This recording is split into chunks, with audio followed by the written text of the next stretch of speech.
Gəlmişəm Yuskun Tərgül filialına yeni il dekorları və ev tekstil məhsulları almağa. Gəlin birlikdə gedək. Mağazaya girən kimi diqqətimi tək və cüt kişilik yataq dəstləri çəkdi. O qədər yumşaqdılar ki, adam heç durmaq istəmir.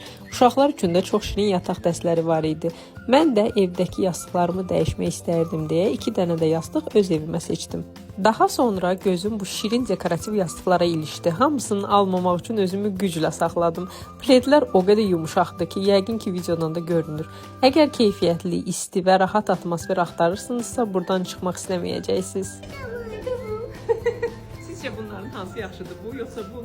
Keçək mənim Yusk mağazasına gəlməyimin əsas səbəblərindən biri olan yeni il dekorlarına. Mağazada o qədər bol çeşidli dekorlar, şamlar, işıqlar, şam ağacı oyuncaqları var idi. Əsl yeni il ab-havasını hiss etmək olurdu. Yeni il süfrəsi açmaq üçün çox gözəl stakanlar və tarelkalar da həmçinin mövcud idi. Mütləq siz də il bitməmiş Yusk mağazasına baş çəkin. Hələlik!